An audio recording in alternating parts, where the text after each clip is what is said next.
This morning on The Wind, we have a special guest with us. His name is Josh Hackworth, and we're going to tell you what he is doing for the Lord in a part of the world that had gotten a lot of attention a couple of years ago, but honestly, I feel like it's fallen off the radar. February 2022, Russia invaded Ukraine, and it was all over the headlines for quite a while. And a lot of relief organizations stepped up to help out, but in all honesty, it's not on the headlines anymore. We don't even know what's going on in Ukraine. But Josh, welcome in. Glad to have you with us. You're part of a ministry that is doing something very special and highly needed in that country, but it's originating right here in the Ozarks. Yes, sir. Yes, sir. And Kyle, you've hit the nail directly on the head. Thanks for having me in. This is incredible. And when you mentioned that, really, it's out of the global headlines, but it's an international crisis that's happening in Ukraine right now. It has been going on since February of 2022. You are correct. The need is as great as it ever has been. And so we are just working to come alongside of people who are in Ukraine who have been displaced. Currently, there are 6 million displaced people that are in Ukraine.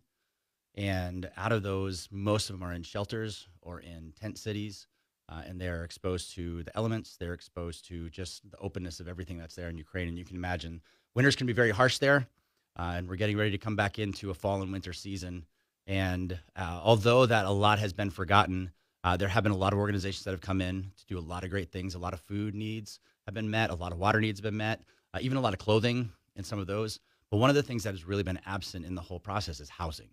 Your organization is Hope and Horizons. Give us a brief summary of how that organization came about. What was the inspiration to start this ministry and then to do this particular work of providing housing in Ukraine? Yeah, absolutely. So my brother-in-law, Ryan Cantrell, is a builder here in the area, and he is a lover of Jesus, as I am. I've been 25 years of full-time ministry. He's been 25 years of full-time building. And towards the end of last year, the Lord really kind of brought us together to do something different than we'd seen before, and that was to build internationally for people who are in crisis, whether it be war-torn country, whether it be natural disasters, or whether it just be economic disaster taking place in an area. We wanted to step in and help and just be the love of Jesus to people with no agenda. And so we started praying about it, and on January 2nd of this year, we began Hope and Horizons with the desire to help displaced people be in safe, sustainable housing. We didn't know where we were going to land, and the God began to open the door to Ukraine, which we were not expecting. But when he opened the door and we began to read and began to study, honestly, what you mentioned a minute ago, where it had so much attention, but the attention had waned, our hearts were broken when we saw the need that was going on there. And one of the first things that we did as we were talking to some of our Ukrainian friends who are now family to us was apologize. We're so sorry we didn't know how bad it was. We're so sorry we didn't know what we were going through. We're so sorry for what your families have had to suffer with. And our benchmarks initially were by July of 2025, maybe we can build our first home. And the Lord moved everything so much faster. And in April, we gave our first family a home over in Ukraine. So we were able to give a single mom and her son who's 14 years old, who went through just tragic circumstances to go through that. They had to shelter in their root cellar for over a week while Russian soldiers were invading their town and occupying their village.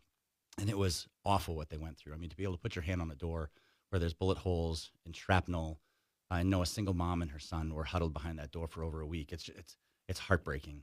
You know, when we gave him a home after 2 years of being in shelters, I just asked the Lord, what can we do more? And he just said, Josh, build more houses.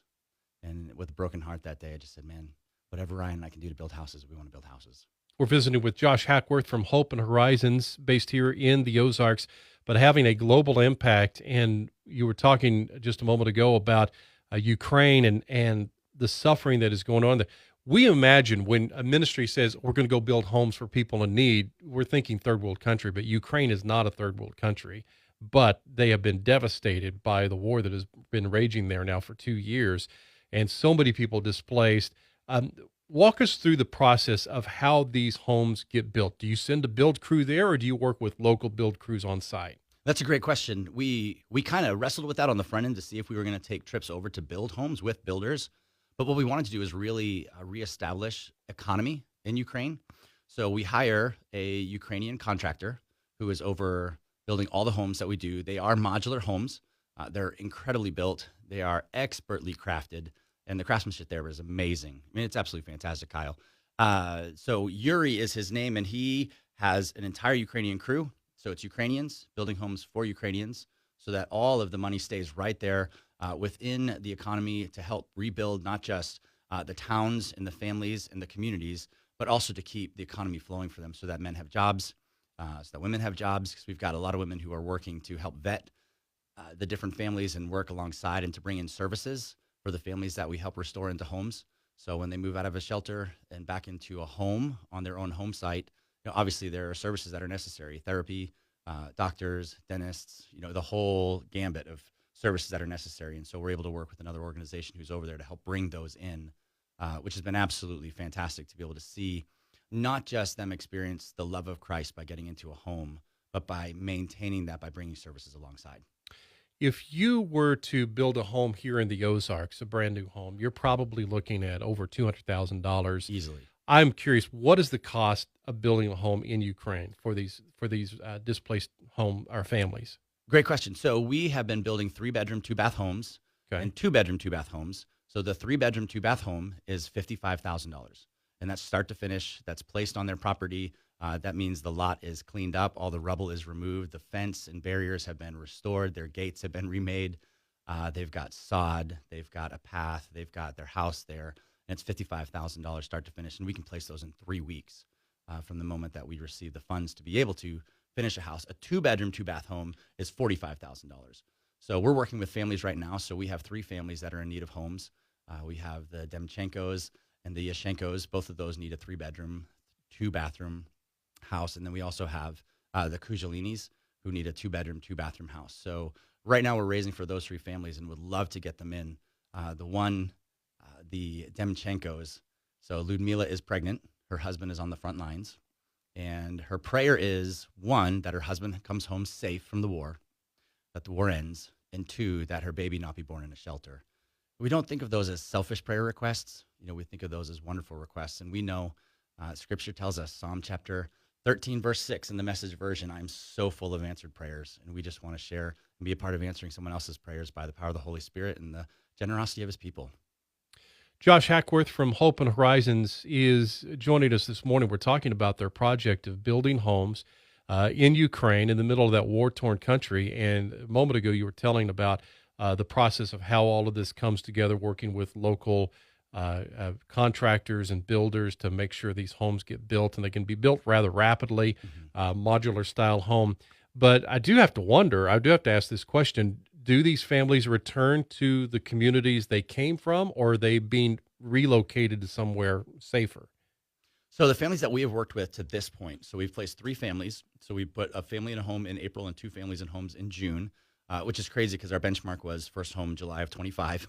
The Lord just moved so fast to help us do that. And then the next 3 families we're putting in the same location as the second 2 families we did. It's a place called Chernigiv. They have home sites that are there. Their homes have been destroyed, whether by bombing or by fire, through invading troops that have come through their towns. And we have learned with the second 2 families and then these next 3, they're clustered in the same town. So a place called Chernigiv, which is in the northern region of Ukraine. And when you cluster families together, and we'll stay there and keep doing that because there's so many families who have lost their home but still have a home site, you can get all the services in so much easier. So doctors, therapists, dentists, even simple things like food services can come in and help, and even employment services can help come in, because we're trying to rebuild not just a family, which is so important, but the family is the nucleus of a community.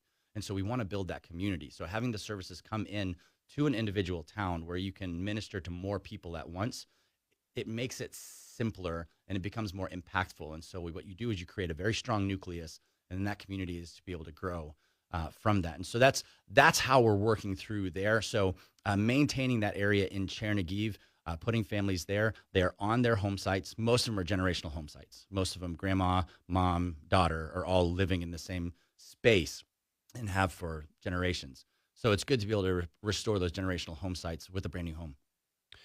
Your organization is a faith-based organization. What's the inspiration? Tell us the inspiration about why you are doing all of this that you're doing. So in Psalm chapter 13, verse 6, which I mentioned just a moment ago, in the Message version, it says, I'm so full of answered prayers. And as being full of answered prayers, I believe that as God blesses us, we should bless others. I mean, that's what he said, through you, I'll bless all the families of the earth, which then Paul explains in Romans chapter 15. And this is also from the Message version. I just love this because I'm full of answered prayers. I'm strong. And it says, those who are strong and able in the faith need to step in and lend a hand to those who falter and not just do what's most convenient for us. Strength is for service, not status. Each one of us needs to look after the good of the people around us, asking ourselves, how can I help? And I love this. That's exactly what Jesus did. He didn't make it easy for himself by avoiding people's trouble, but waded right in and helped out. I love that. So my brother-in-law, Ryan, and I just feel like it's our responsibility, it's our calling to wade in and help out. And what we love about that concept is that when people give, it allows us to wade a little bit farther and help out more families. So every person who donates to Hope and Horizon through hopeandhorizons.org, or if you follow along with us on Instagram at Hope and Horizons, you're stretching the rope a little bit farther for us to be able to wade farther and farther in and help more families, like the Urema family, who's single mom and her son, or the Demchenkos, who she's pregnant and her husband's on the front line, and this other family that we helped, which was just such a beautiful thing, with Vlada and Dasha and their mom, Tatiana, single mom, 2 daughters, husband passed away 6 years ago, no help available to them. And then to step in and see what God has done. Every dollar is a little extra help for us to wade farther and farther in and bring help to those who need it.